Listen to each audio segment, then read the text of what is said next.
Greetings to the people of South Africa, to our brothers and sisters in the African continent, and to all Africans in the African diaspora.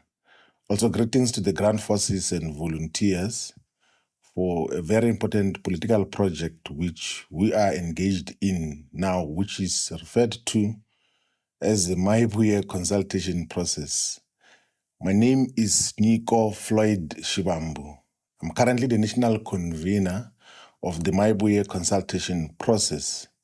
So today, the 26th of June 2025, is a very important day. It's a day that marks exactly 70 years since the adoption of the Freedom Charter. The Freedom Charter is a very important perspective in the politics and history of South Africa. So today we are launching a political education series which will be presented by various leaders and activists and experts that are in pursuit of total emancipation and freedom in South Africa. So we're using today to at least give some key highlights in terms of the issues that are of relevance. And of relevance today because it is the 26th of June is the adoption of the Freedom Charter by the Congress of the People, which took place in Kliptown, just here in Johannesburg, where delegates from different parts of South Africa adopted a charter that got to reshape the politics of South Africa. I think that before we get into the details of the adoption of the Freedom Charter, let's perhaps highlight something which is very important in terms of this political education series, which we are launching today and will be presented by different people, not only by myself, but by different people. It is of central importance that we highlight and take something which was said by Kwame Nkrumah, the first leader, the first president of independent Ghana, which was called the Gold Coast country before it gained independence in 1957. He said that the people must be brought to understand the true nature of their situation, the causes of their oppression, and the necessity for revolutionary change. That political education is key for the emancipation of the African people. And that is important to highlight because it also gets to supplement what was later on said by Frantz Fanon, who says that to educate the masses politically does not mean and cannot mean making a political speech. What it means is to try relentlessly and passionately to teach the masses that everything depends on them, that if we were to stagnate, it is their responsibility, and that if we were to go forward, it is due to the people as well.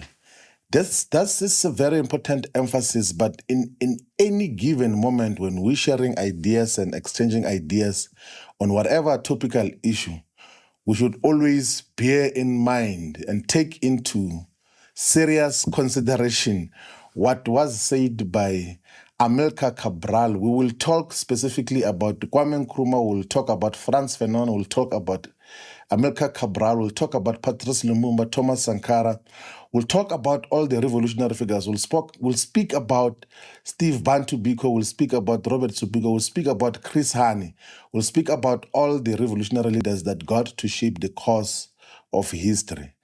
But in terms of the exchange of ideas in a political context, we need to emphasize what was said by Amilcar Cabral, who says that you must always bear in mind that the people are not fighting for ideas or for something or things in anyone's head. They are fighting for material benefits or to win material benefits, to live better and in peace, to see their lives go forward, to guarantee the future of their children. So whenever we have to talk about political education, we always have to emphasize that central point. So, comrades, the people of South Africa, we have to highlight something important about this day, the 26th of June. So despite it being historically relevant and important in the context of South Africa's politics, It is also important in terms of the global politics because in the year 1945, the United Nations Charter was signed. So the United Nations Charter is a charter that got to establish the United Nations as a global organization for all nation states and countries in pursuit of peace and global peace, in pursuit of cooperation amongst all the nations of the world.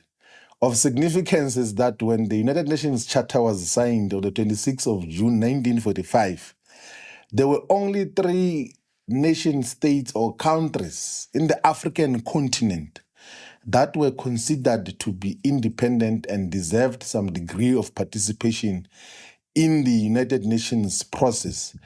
And that was Ethiopia, Liberia, and South Africa, despite being under colonialism of a special type, or colonial settler colonialism of a colonial government, it was given the status of an independent nation.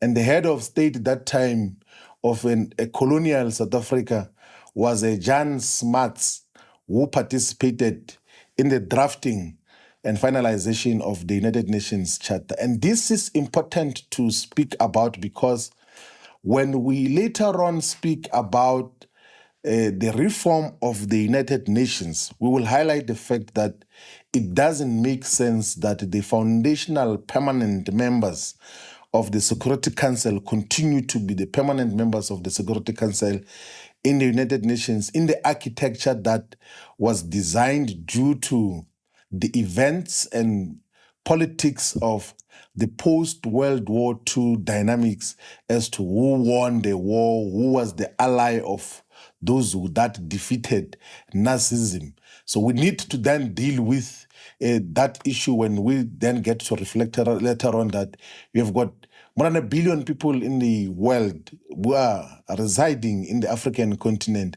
but do not have any meaningful participation in the United Nations, which is supposed to be a representative body for all the people of the world. But today we are not talking about the United Nations. So just wanted to highlight that date so that later on when we talk about it, there's context as to why are we calling for the reform of the United Nations as Africans in the continent and Africans in the African diaspora. Now, we did highlight that today marks exactly 70 years since the adoption of the Freedom Charter. So the Freedom Charter is the clarion call. It is a summary of the aspirations of the people of South Africa, which was adopted by a gathering referred to as the Congress of the People in 1955 on the 26th of June in Kliptown. What led to the adoption of the Freedom Charter was due to the fact that for many years, since 1652 in terms of recorded history, although there were many attempts before 1652 to colonize South Africa, starting from the 1400s, but since 1652, South Africa got to experience the beginning of settler colonialism, where those who were supposed to be passing through the Cape as a stop-by point in their trade between Europe and part of the east of the world, in particular India, Indonesia. They used to stop by the Cape because there was no direct connection from Europe into the east. They had to necessarily pass through they had to pass through the Cape as part of the stop-by when they were doing global trade with other parts of the world. But from 1652, South Africa got to experience settler colonialism, which mutated over time to take different forms and shapes. But whatever form and shape it took, it was defined fundamentally by the exclusion and suppression, oppression of the indigenous people who were found here in a country called South Africa. So majority of our people were subjected to wars of dispossession. Their land was taken, their animals were taken, everything else that belonged to the indigenous people were taken. And that did not happen without resistance. There are so many wars and battles of resistance against colonialism that took place. There are so many attempts to fight against colonialism that happened. But overall, the black majority, Africans in particular, who were found here in ownership and control of the land with their own systems, were ultimately conquered.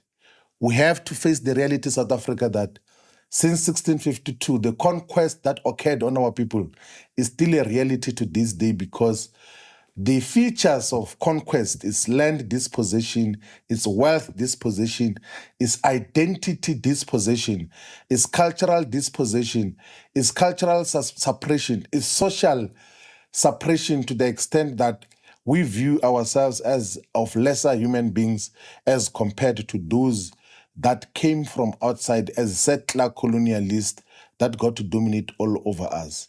And you would know that after years of colonial suppression and settlement in this country we call South Africa today, the whites fought amongst themselves in the late 1800s, but they then reached a conclusion amongst themselves in the early 1900s, in 1902, that they must constitute a South African state that is going to exclude the black majority from meaningful political, economic, and social participation.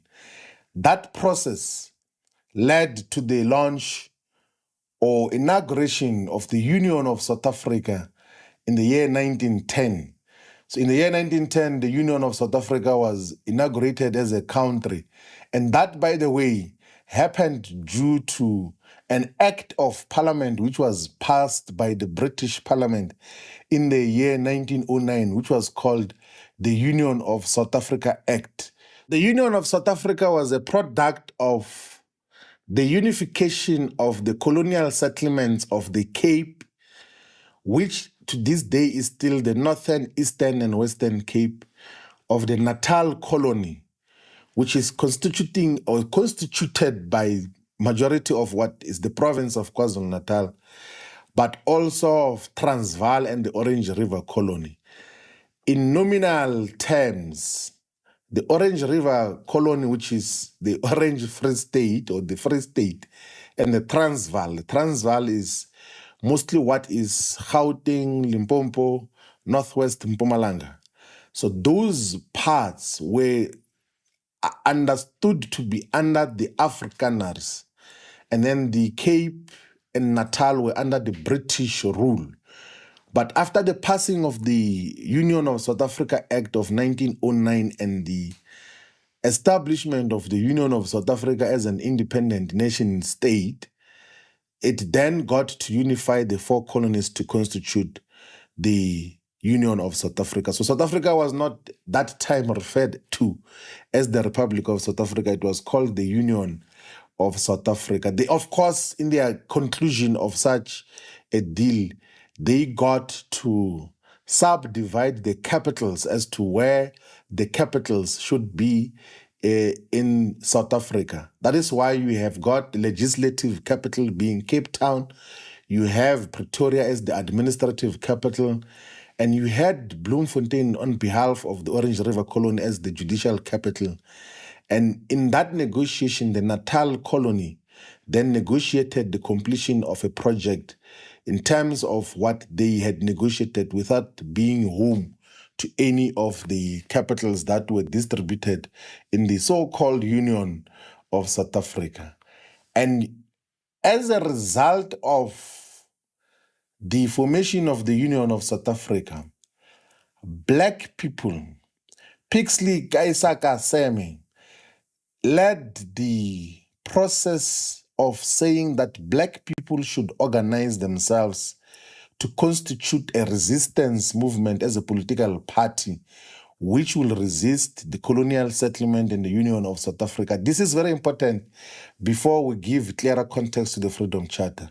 So Pixley Kaisaka Seme who was in his early 30s, began actually to write about the unification of the progressive voices and all the traditional leaders, the clergy, and all black intellectuals to resist colonialism and apartheid.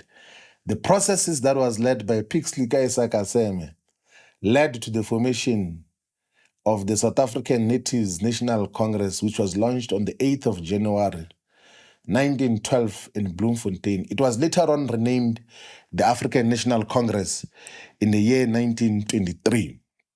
But that did not stop the fact that the colonial government had agreed, the Afrikaners and the British had agreed amongst themselves that they are going to continue with oppression of the black majority and Africans in particular. They forced our people into waged labor because they introduced all sorts of taxes that our people must not be able to live subsistence lives without reliance on a wage so that they can pay the colonial government some taxes or levies that were demanded from them or face some degree of punishment or arrest if they did not do so. And the earlier methods of struggles of the South African Natives National Congress was to send deputations and delegations to the Queen and to the King in England to ask for the accommodation of some sections of the black society into the colonial government. That method of struggle did not bear anything. In 1913, they passed the apartheid colonial government, let's say the colonial government in context, passed the 1913 Land Act, which dispossessed majority of our people, the black populations, Africans in particular, of their land, and made it legislation now that the land belongs to the colonial settlers. And then our people were then subjected to the arid rural areas without meaningful participation and usage of South Africa's land. So whilst there was no political rights that were given to black people who constituted more than 80% of the population, in some instances even 90% of the population, black people were not allowed to participate in elections. They were not allowed to vote and be voted. They were not allowed to stand for government. But within themselves, white people were having elections after every 5 years. And until the year 1948, the winners of those white-only elections were predominantly the British descendants of colonial settlers. But in 1948, then under the leadership of a racist colonial settler called D.F. Malan, the Nationalist Party, which represented Afrikaner interests, won elections and began to institutionalize and make harsher the colonial rules that existed before. And part of what they got to do was to pass a law called the Group Areas Act. The Group Areas Act got to segregate people according to color, saying that black people must stay this side, colored people must stay this side, Indian people must stay this side, white people must have their own areas. But also got to introduce the white-only beaches and white-only amenities.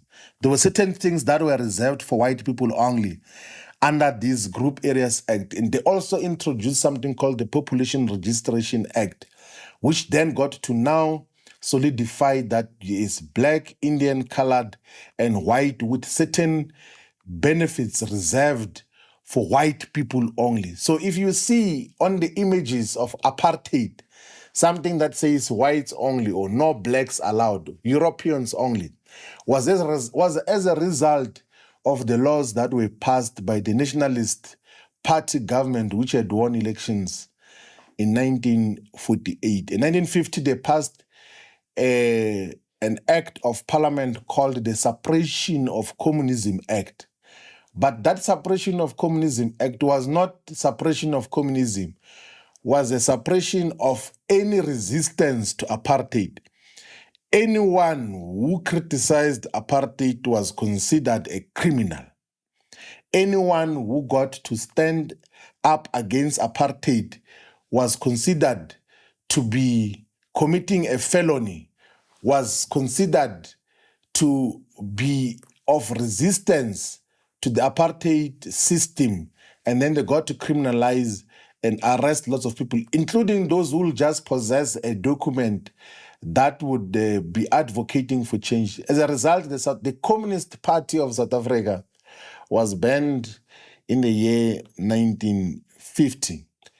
And the South African Natives National Congress, which by that time was now called the African National Congress, through the agitation that came with the earlier launch of the Congress Youth League in 1944. So the Congress Youth League was launched in 1944 with at the forefront with Walter Sisulu, Oliver Tambo, Mxolisi Majumbuzi, A.P. Mda, Robert Sobukwe, Robert Risha, and a variety of other prominent leaders that got to agitate the direction of the ANC from being a peaceful organization into now a defiant organization, to the extent that even a defiance campaign was launched to resist apartheid. Now, the context of the Freedom Charter comes from now a proposal by one of the prominent leaders of the ANC called Professor Z.K. Mathews. So Professor Z.K. Mathews was a professor who was always contributing. He was once a president of the ANC in the Cape. And then he proposed in the year 1953 that there perhaps should be a charter that summarizes what those who are fighting for freedom should say is the way forward. And then in that perspective, he said that let us start the process of consulting other fighting organizations. So now, due to the Population Registration Acts, even the organizations that were constituted at that time to fight against apartheid had to be constituted alongside the apartheid racial lines, to the extent that the African National Congress was an organization for Africans only. And then there was an organization called the South African Indian Congress. There was an organization called the South African Congress of Democrats, which was for white people who were saying they're opposed and stand opposed to apartheid. And then there was an organization called the Colored People's Congress, which was for colored people who then said that they want to stand against apartheid. And in the overall, they then formed part of what got to be known as the Congress Alliance. And those were the ones who then got to associate with the process of saying, let us go to the ground and listen to our people with the aim of enacting or adopting a charter which will inspire our fighting spirit, and the manner in which we then table our demands as to what do we stand for, what kind of South Africa do we want to construct here. As a result of the proposal of Professor Z.K. Mathews, those who go to UNISA will know that the main hall in UNISA is named after Professor Z.K. Mathews. And for context, his son was called Joe Mathews. Joe Mathews led the ANC Youth League at some stage as a president, and he led in the Revolutionary Council during exile years. He is a father of the former Minister of International Relations, the former Minister of Education, Naledi Pandor. So it's people that you can still trace their history in terms of where they came from. So Z.K. Mathews is the grandfather of Naledi Pandor. So as a result of that proposal, a National Action Council was constituted of all these Congress alliance components that we spoke about, the African National Congress, the South African Indian Congress, the South African Congress of Democrats, the Colored People's Congress, but also later on got to be joined by the South African Congress of Trade Unions, SACTU. So SACTU, if you were to trace the history of COSATU, COSATU is an evolution that came from the South African Congress of Trade Unions. And after the proposal of Z.K. Matthews in early 1954, and in early 1955, there was then a beginning of mass grassroots campaigns that were led by the National Action Council. They began a listening campaign and program. They said, let us go and listen to our people. So there is absolutely nothing wrong with political movements listening to the people. They said, let us go to the ground and listen to the people as to what do they want to see as freedom, what do they want to see as rights, what do they want to see as privileges that they must enjoy out of this country called South Africa. As a result, there was more than 50,000 volunteers who said that were going to volunteer to go and collect what was called the freedom demands from townships, from rural areas, from factories, from farms, from everywhere. So the Freedom Charter is a result of a nationwide collection of freedom demands that came from different areas. And the demands that came from the different people and different constituencies were written in small pieces of paper. There was no social media that time. It was not possible to send emails that time. So people will go and write in exercise books and informal documents and giving demands and receiving demands on the land, on education, on wages, and also on equality. And then there was also an establishment of the committees, organizing committees under the National Action Council, which were coordinating in the then 3 provinces of the Transvaal, of the Cape, of Natal, and the Orange Free State. They were coordinating and submitting all the demands that were given by the people in terms of what got to happen. And from the mid-1954, the year 1954, then the process of drafting the Freedom Charter began. And the drafting team included, again, Professor Z.K. Matthews. It included Ruth First. Ruth First will know, like if you read the history of Ruth First, she's one of the most outstanding revolutionaries that got to stand against apartheid, despite the fact that she could have conveniently benefited from apartheid because of the color of her skin.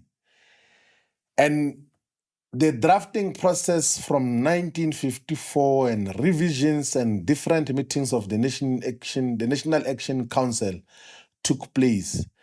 And then the date of the 25th and 26th of June, 1955, was then identified as a date where a Congress will be convened, and that Congress was referred to as the Congress of the People. And you can see that the identification of a date that included the 26th of June was inspired by the fact that the United Nations Charter was also adopted on the 26th of June, 1945. So then the 25th and 26th June were the dates where 3,000 representatives and delegates from all over South Africa met in Kliptown. So Kliptown is part of the southwestern townships of Johannesburg, Soweto.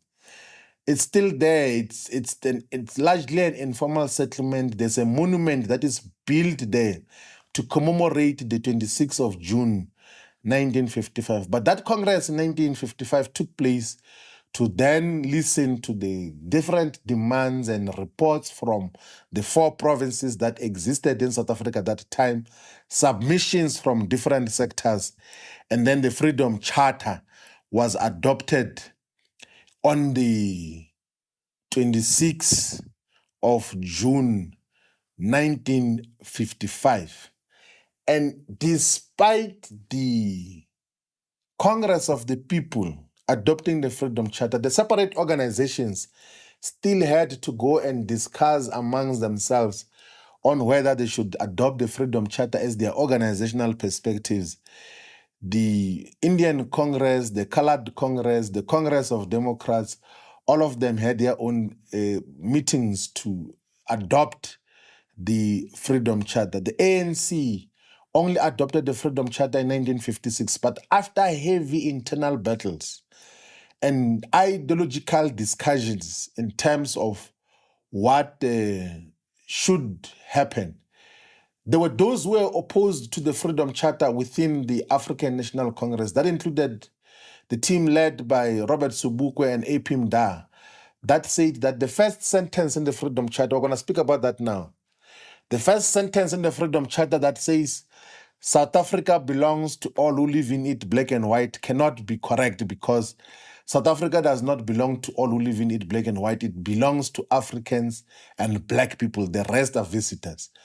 So the component that was considered as Africanist opposed the Freedom Charter on the basis that it is accommodating of white colonial settlers as if they are owners of South Africa's land. That is an ideological debate that occurred vociferously within the structures of the African National Congress. But even within that context, there are those who were saying that this Freedom Charter is a communist document, because amongst its clauses, there's a clause that says the mineral wealth beneath the soil, the banks and monopoly industry shall be transferred to the ownership of the people as a whole. So there was resistance from the right, led by a person who was part of the ANC leadership called J. Ngubane. And then there was a component that was saying this is too liberal. And then there was a middle ground which said that this is a proper expression of the ideals of the people of South Africa. But in 1956, the ANC adopted the Freedom Charter, and from there on, it became an elementary component of all ANC constitutions, including its membership declaration. All those people who joined the ANC, who have joined the ANC, have always committed to achieve the aims and objectives of the Freedom Charter. We're going to talk about that now in detail as to what are the aims and what are the charter commitments and promises and what are the ideals that were contained in the Freedom Charter. But one thing that is worth highlighting is that the Africanist component of the African National Congress believed that if the ANC adopts the Freedom Charter, there's a necessity to form a different organization. That is how the Pan-Africanist Congress of Azania, or the PAC, was founded under the leadership of Robert Mangaliso Sobukwe, to say that we cannot associate with the Freedom Charter that says that South Africa belongs to all who live in it. At formation, the Pan-Africanist Congress of Azania was far much more powerful, was a mobilizing force, was a clarion call to all the people of South Africa. The struggles that were led on the 21st of March in Sharpeville, 1960, were led by the Pan-Africanist Congress of Azania. Same activities happened in Langa and the whole of South Africa. Robert Sobukwe was a real threat to the apartheid system and government. They were much more fearful of Robert Sobukwe than any other leader. They were not afraid of Nelson Mandela. They were not afraid of Walter Sisulu, of Oliver Tambo, although they got later on to imprison them for what they said is terrorism. Now, that is one issue that we must highlight. Now, the other issue, which is an important development post the adoption of the Freedom Charter, was a trial that began in 1956, and it ran for 4 years. So the apartheid government said that this Freedom Charter, which was adopted in Kliptown and adopted by the separate organizations, is beginning to be a problem. It is a communist document, and they are therefore going to arrest all the people who are associating with the Freedom Charter. As a result, from 1956, there were 156 leaders of all these organizations that were arrested because they associated with the Freedom Charter. At that time, the president of the ANC was a James Moroka, who, when he was arrested, he organized his own lawyers and distanced himself from the Freedom Charter, distanced himself from those that he was arrested with.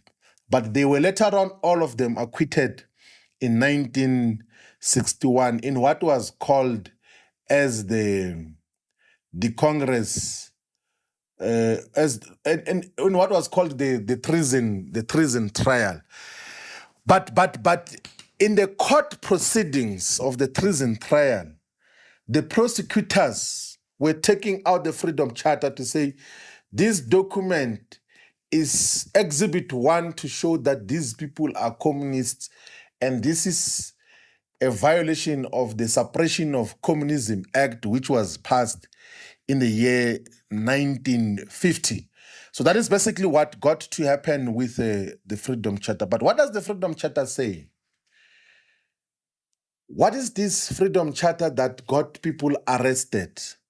What is this Freedom Charter that became a rallying point of all the liberation forces? I must highlight, maybe before we get there, that when the United Democratic Front, UDF, was founded in 1983, it got to have affiliate organizations from all corners of South Africa.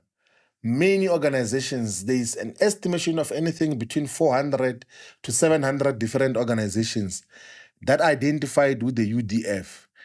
And their common thread and common program was the Freedom Charter.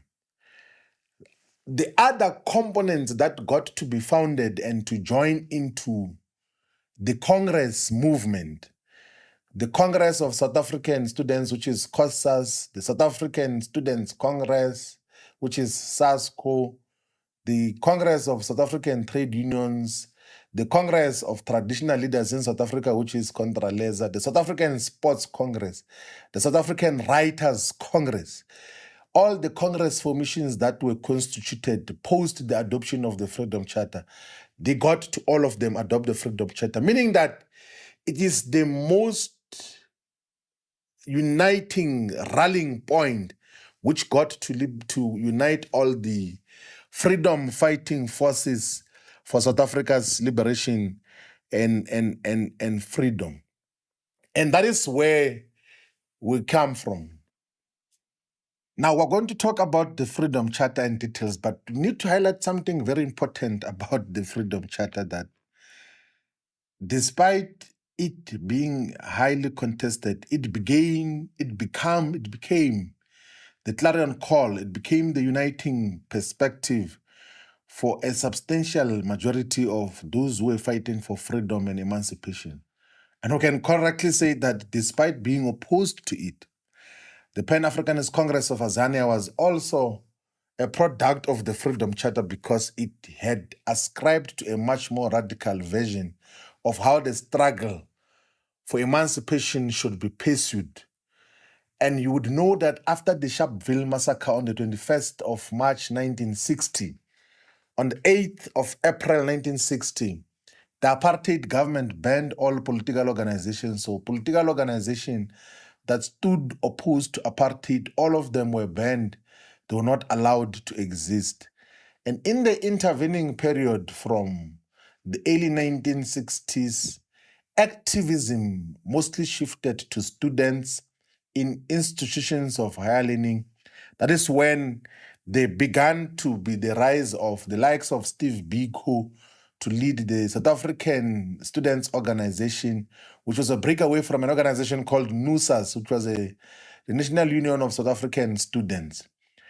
And SASO, the South African Students Organization, gave birth to an organization called Black People's Convention, BPC, which was now a rallying point under the overall ideology of Black consciousness to be the mobilizing instrument amongst our people. And a distinct issue which we must highlight is not a diversion about the BPC, is that it was also involved in community projects on healthcare, on assisting our people with schools assistance programs, with a variety of social assistance programs that were led during that period. They also even got to launch something called the Zimele Trust under the guidance of the Steve Biko's BPC in that particular period.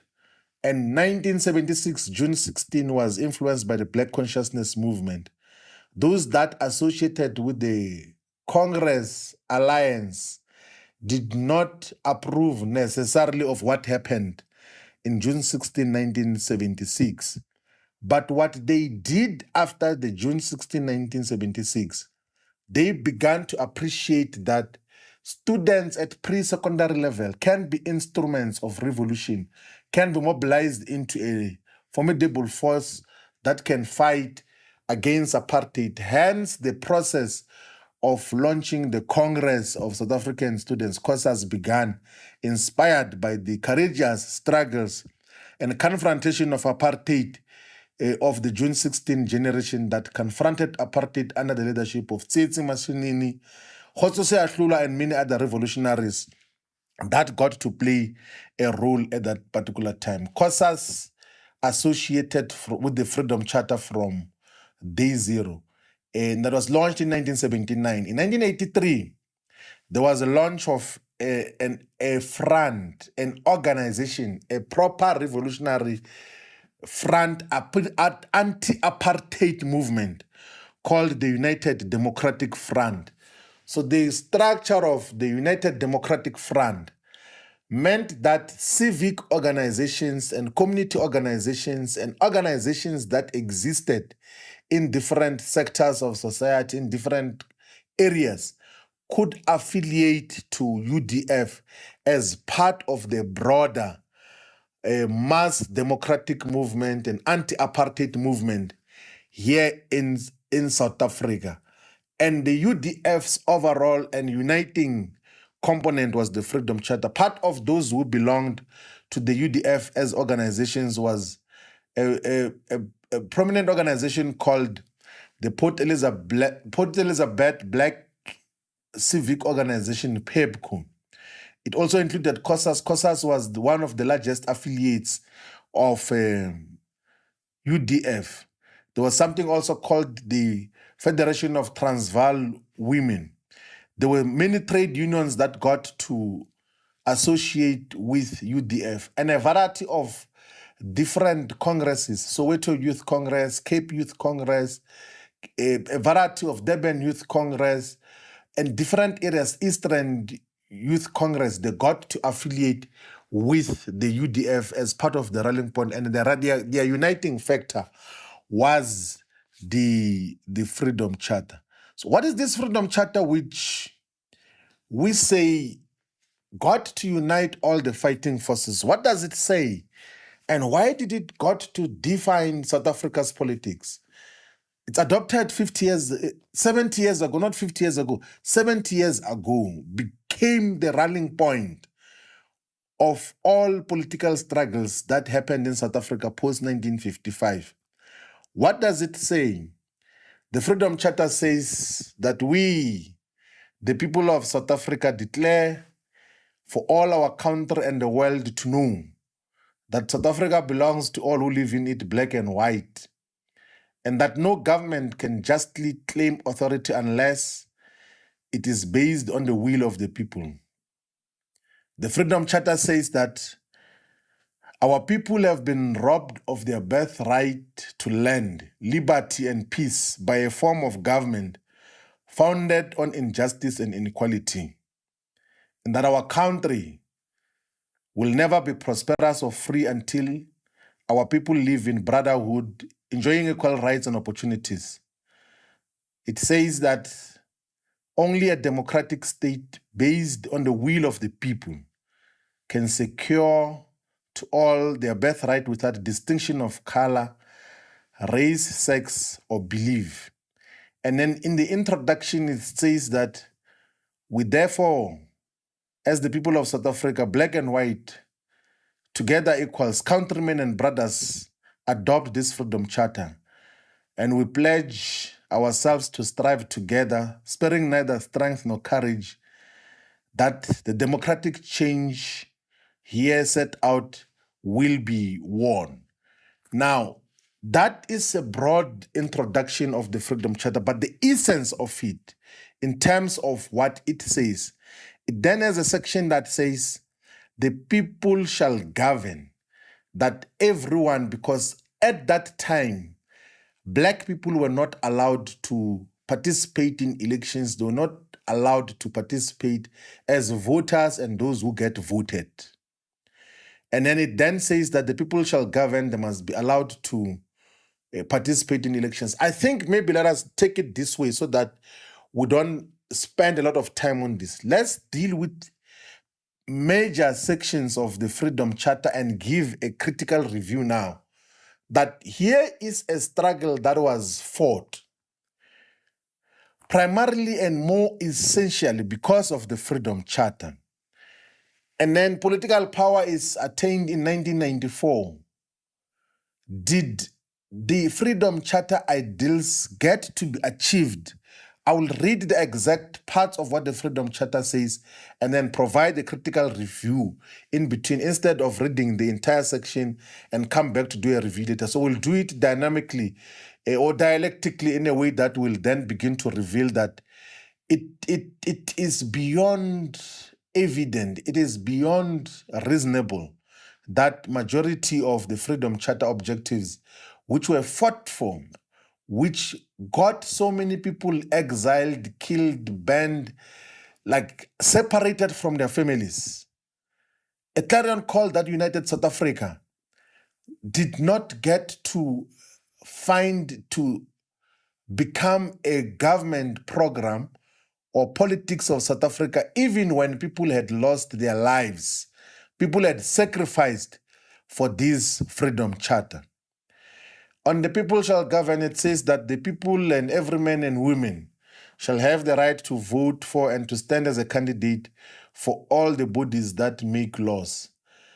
Well, we can say that to some extent such is achieved, but you know that there's a very close relationship in South Africa today between money and electoral office. Those who seem to dominate elections, whether inside political parties or even in real elections, are those that have resources. So that objective as well is not giving the essence of what was intentioned. But also the people of South Africa are not governing. And this is demonstrated as well by the simple fact that in South Africa you have got more than 40 million adults, people who are above the age of 18 and are eligible to vote. In the past elections, there were less than 18 million people who voted. So more than 50% of eligible voters in South Africa are not participating in elections. They are not governing, they don't have a voice. Even the less than 18 million who vote, the only time they participate in determining government is on the day of elections. And after that, they are not consulted. There is no consensus sought from them as to what is to be done. A prime example that we got to even listen to from some of the senior church leaders in South Africa is after the 2024 general elections, there was no outright winner, and a team of very small politicians go and discuss by themselves. They don't go back to constituencies and say, now that you did not elect us to be government, what do you advise we do as political parties? They go and have elite discussions and constitute the so-called government of national unity to the exclusion of majority of our people because they think that voting is an expropriation without compensation of the vote and the right to govern. Are the people of South Africa governing? We should ask that question. If the aim of the Freedom Charter that the people shall govern is being realized, are you governing wherever you are?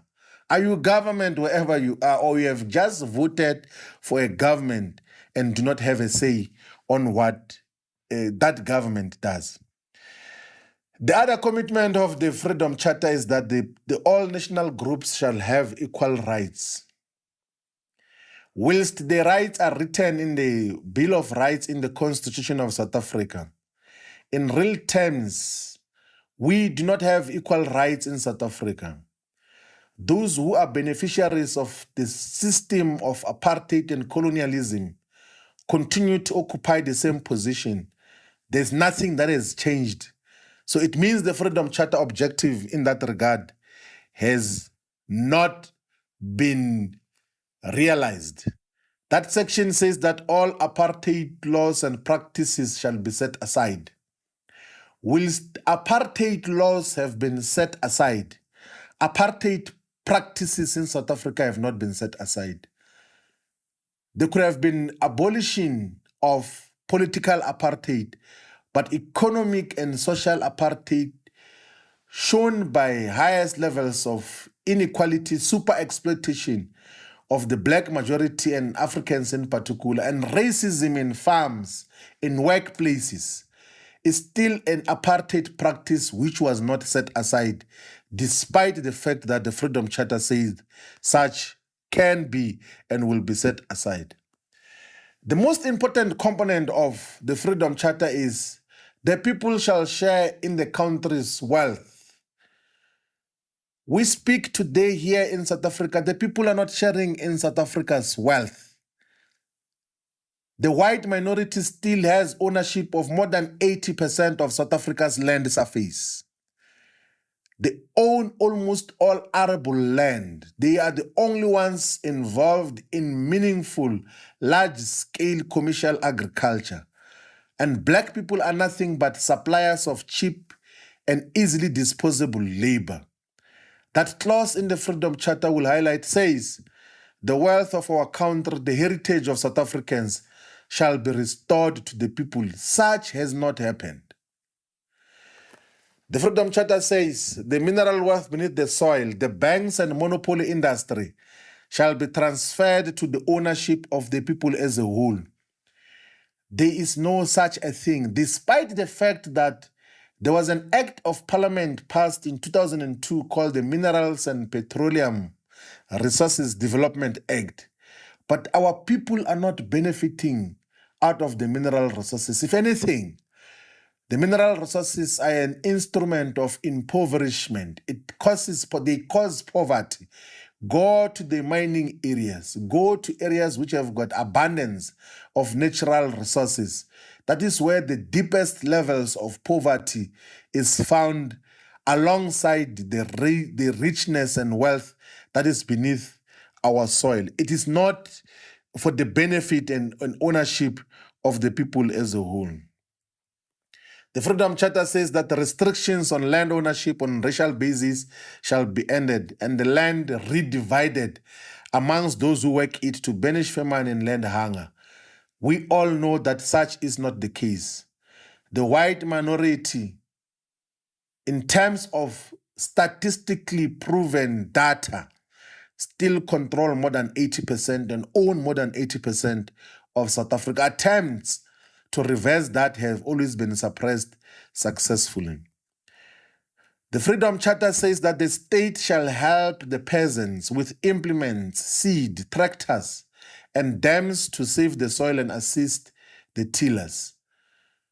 There is no assistance of peasants, of farmers, to till the land. There's nothing that is happening. We're not involved in meaningful, as black people, in meaningful agricultural produce and production. We're just consumers of finished food, which even comes from other parts of the world, because there's no assistance program that is there. And the Freedom Charter on the other clauses says, no one shall be imprisoned, deported, or restricted without a fair trial. No one shall be condemned by any order of government officials. We know that the criminal justice system in South Africa does not respect that principle of the Freedom Charter. It says the courts shall be representative of all the people. We're still a long way to see courts in South Africa that reflect the demographics of South Africa. The Freedom Charter says that all those who work shall be free to form trade unions, to elect their officers, and to make wage agreements with their employers. Of course, there is some degree of labor rights that are permitted to unions on what they can do and achieve. But in true assessment of the state of workers in South Africa, more than 70% of the employed labor force in South Africa fall in the category of the working poor, that they just get salaries to take them back to work and feed themselves. They cannot afford their own houses. They cannot afford their own transport. They cannot take their children to school. They cannot invest in any other thing. And what stands between them and absolute poverty is that monthly salary, which is just sustaining them to have food and go back to work on a daily basis. That is what we are dealing with. The Freedom Charter says that men and women of all races shall receive equal pay for equal work. That is not the case in South Africa today. Proper Stats SA reports illustrate that white males still earn far much higher than any other grouping and category in South Africa, even when they are performing similar jobs as everyone. The Freedom Charter says that there shall be a 40-hour working week, a national minimum wage, paid annual leave, and sick leave for all workers, and maternity leave on full pay for all working mothers. Those rights, although some partially achieved, majority of that has not been achieved for majority of workers in South Africa. The Freedom Charter says that the doors of learning and culture shall be opened for all. It says that the aim of education shall be to teach the youth to love their people and their culture and to honor human brotherhood, liberty, and peace. The doors of learning and culture are still not yet opened for all. The Freedom Charter emphatically says education shall be free, compulsory, universal, and equal for all children.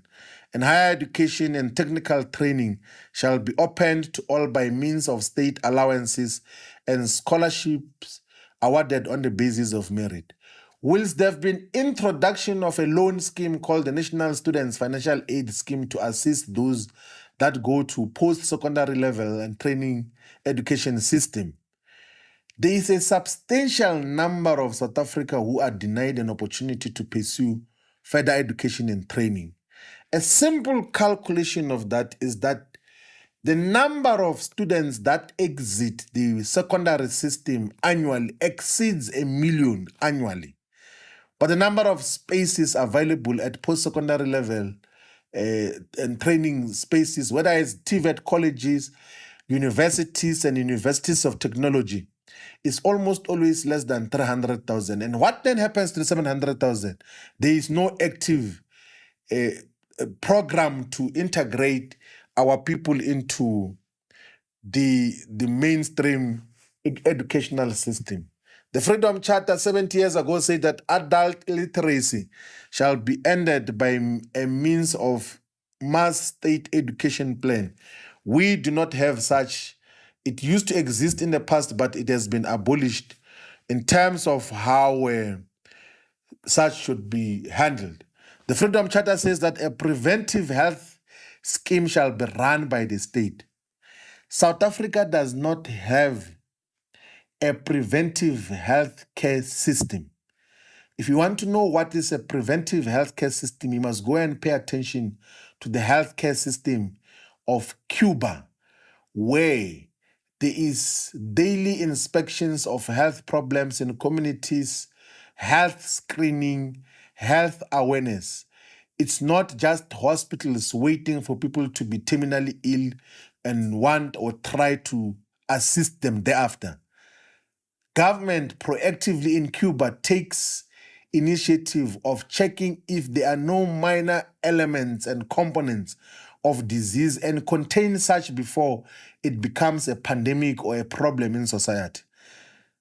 The South African healthcare system is not even a healthcare system, it's a hospitalization system, which is not in line with the objectives and commitment of the Freedom Charter that we are dealing with. They are all who can go, all of us, and read the aims and objectives of the Freedom Charter, which we said, all of us, constitute the core of what people fought for. We can say here, comrades, ladies and gentlemen, the people of South Africa, that everyone else has been saying that they are fighting for the Freedom Charter. The African National Congress says that they are fighting for the Freedom Charter.